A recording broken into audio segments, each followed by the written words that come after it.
Hello and welcome to ARK classes. Today we are going to deal with a poem of class 10th and the name of poem is Animals. इस poem में हम पढ़ेंगे कि कैसे Walt Whitman अपना जो relation है वह जानवरों के साथ में बताते हैं. The poet tells us that he feels more at home with animals then humans. कि इस कविता में कवि हमें ये बताते हैं कि वह इंसानों के बजाय जानवरों के साथ में ज़्यादा अपनत्व महसूस करते हैं. whom he finds complicated and false, अर्थात जिन्हें वह यानी इंसानों को वह काफ़ी ज़्यादा कॉम्प्लिकेटेड यानी बहुत ज़्यादा आप ये कह सकते हो जटिल और झूठा पाते हैं. तो चलिए पोएम स्टार्ट करते हैं. I think I could turn and live with animals, they are so placid and self contained. I think poet इसमें कहते हैं कि आई थिंक मुझे लगता है, I could turn and live with animals कि मुझे लगता है कि मैं आई कुड टर्न यानी मैं अपने आप को बदल सकता हूँ, मैं परिवर्तन हो सकता हूँ विद एनिमल्स अर्थात कि जानवरों के साथ रहने के लिए. मुझे लगता है कि मैं जानवरों के साथ रहने के लिए अपने आप में परिवर्तन कर सकता हूँ. They are so placid and self contained क्योंकि वे बहुत शांत होते हैं एंड सेल्फ कंटेन्ड और आत्म संयमी होते हैं. I stand and look at them long and long कि मैं खड़ा रहकर उनकी ओर काफ़ी लंबे समय तक लगातार देखता रहता हूँ. नेक्स्ट है दे do not sweat and wine about their condition. They do not sweat कि उन्हें पसीना नहीं निकलता है और and wine about their condition और ना ही वे अपनी परिस्थितियों के लिए शिकायत करते हैं. They do not lie awake in the dark and weep for their since कि वे रात्रियों को जागते हुए नहीं लेटे रहते हैं and weep for their since और ना ही वे अपने पापों के लिए रोते हैं. They do not make me sick discussing their duty to God और they do not make me sick अर्थात कि वे मुझे परेशान नहीं करते. किस बारे में? देयर ड्यूटी टू गॉड अर्थात ईश्वर के प्रति मेरे कर्तव्यों के बारे में चर्चा करते हुए वे मुझे परेशान नहीं करते हैं. नॉट वन इज डिससेटिस्फाइड और ना ही उनमें से कोई भी असंतुष्ट है. Not one is demented with the mania of ऑनिंग things और ना ही उनमें से कोई भी वस्तुओं के स्वामित्व के साथ लगातार पागल है. नॉट वन इज डिमेंटेड ना ही उनमें से कोई भी क्या है, पागल है. With the mania of owning things अर्थात कि वस्तुओं के ऊपर अपना उत्साह प्रकट करने के लिए यानी जो वस्तु किसी इंसान के आधिपत्य में होती है अर्थात जैसे किसी व्यक्ति के पास में कोई वस्तु होती है तो उसके ऊपर अपने अधिकार को प्रकट करने के लिए व्यक्ति बहुत ज़्यादा एक्साइटेड रहते हैं. तो इसीलिए वो ये कहता है पोएट कि जो जानवर है वह वस्तुओं के ऊपर अपने अधिकार को प्रकट करने के लिए एक्साइटेड नहीं होते हैं. Not one kneels to another और ना ही उनमें से कोई किसी दूसरे को घुटने पर आने के लिए मजबूर करता है यानी कि एक दूसरे को वो हराने के लिए संघर्ष नहीं करते हैं. Not to his kind that lived thousands of years ago और ना ही उनमें से कोई भी अपनी किस्म के सामने जो पिछले हजारों वर्ष से जीती आ रही है उसके लिए कोई भी कहने का मतलब एक दूसरे को मजबूर नहीं करता है. Not one kneels to another अर्थात कोई भी एक दूसरे को घुटने टेकने के लिए मजबूर नहीं करता है और ना ही अपनी किस्म के सामने जो कई हजारों वर्षों से जीती आ रही हैं उन्हें मजबूर करता है अर्थात उस चीज़ को प्रकट नहीं करता है. Not one is respectable or unhappy over the whole earth. Not one is respectable और उनमें से ना ही कोई सम्मान्य है या अप्रसन्न है ओवर द होल अर्थ यानी इस पूरी पृथ्वी पर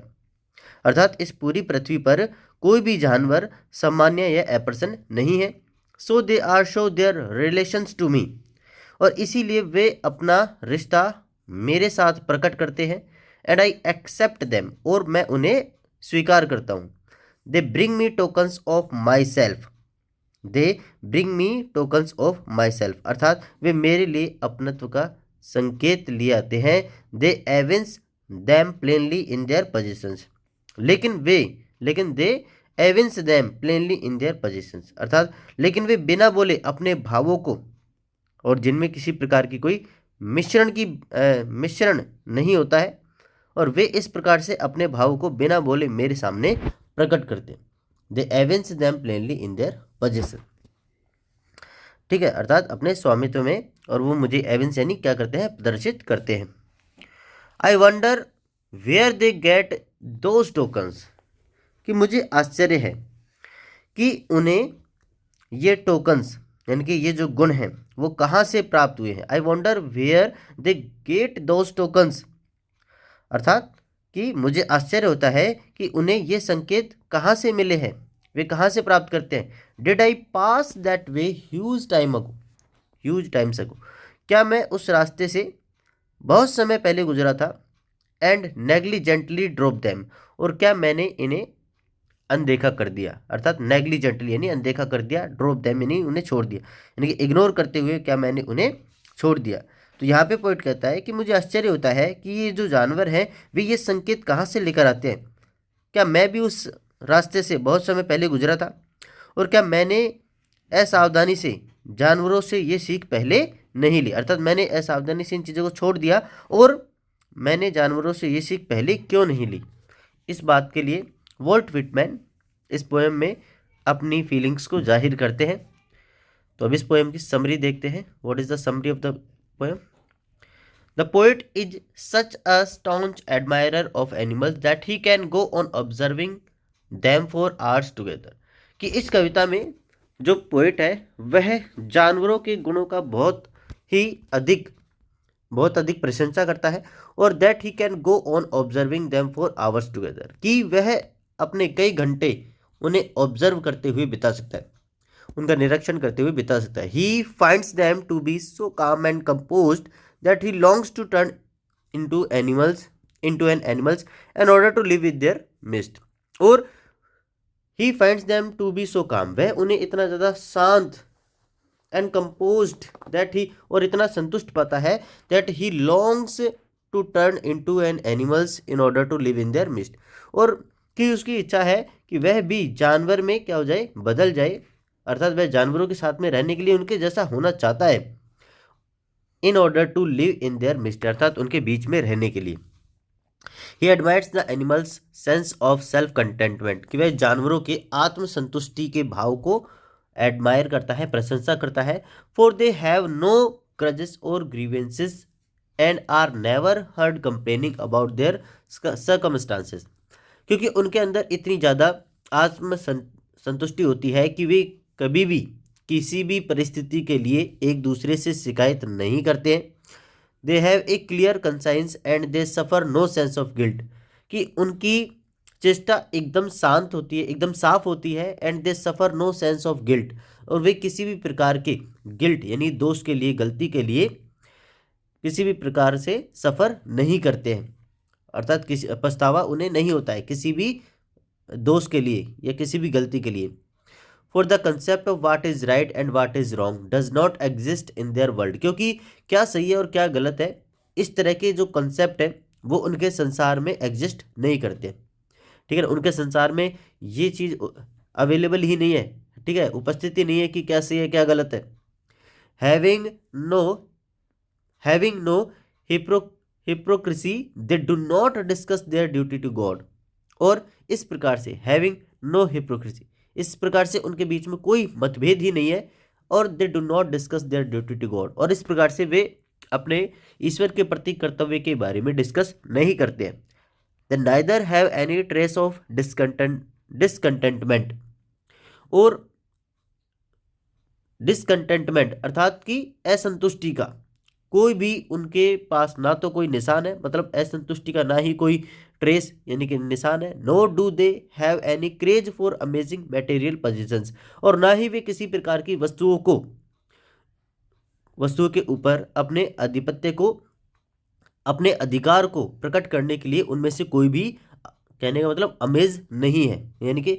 कोई उनमें से कोई भी आश्चर्यजनक तरीके से किसी वस्तु के ऊपर अपने अधिकार को प्रकट करने के लिए क्या नहीं है, क्रेज नहीं है, यानी कि पागल नहीं है। The animals world is so full of equality and so free from superstitions and dogma that none of them kneels to the other or worships his ancestors. जानवरों का संसार है वह इतनी समानता से भरा हुआ है and so free from superstitions and dogma की और अंधविश्वासों से और डॉगमा डॉगमा मीन्स है यहाँ पर तो डॉगमा मीन्स है यहाँ पर रूढ़िवादिता कि उनमें से कोई भी जो जानवर है the animals world is so full of equality कि जानवरों का संसार इतनी समानता से भरा हुआ है and so free from superstitions and dogma और उनका जो संसार है वह अंधविश्वासों से और रूढ़िवादिता से फ्री है स्वतंत्र है that none of them kneels to the other or worships his ancestors कि उनमें से कोई भी एक दूसरे को घुटने पर नहीं झुकाता है और ना ही उनके जो अनुयायी हैं उनकी जो पूजा करने वाले अनुयायी हैं उनमें से कोई भी उन्हें क्या नहीं करता है घुटने पर नहीं झुकाता no one is considered to be superior to the other nor is anyone unhappy due to social operation no one is considered to be superior to the others और ना ही कोई भी किसी दूसरे से ज़्यादा सुपीरियर यानी कि उनमें से ज़्यादा श्रेष्ठ होने के लिए कोशिश नहीं करता है nor is an others nor is anyone unhappy due to social operation और ना ही उनमें से कोई भी सामाजिक दबाव के कारण अप्रसन्न है for such an operation simply does not exist as it does in the human society और एक ऐसा सामाजिक दबाव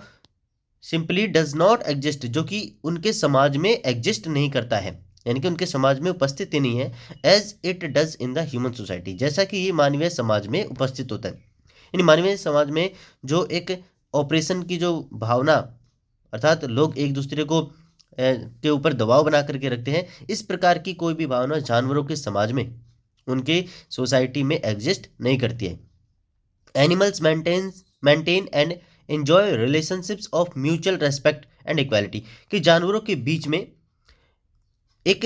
म्यूचुअल रेस्पेक्ट यानी कि एक बहुत ही एक समझदारी की जो सम्मान करने की जो समझदारी वाली भावना है एंड इक्वालिटी और उनके अंदर जो समानता है उनके बीच में वो क्या करते हैं एक दूसरे के बीच में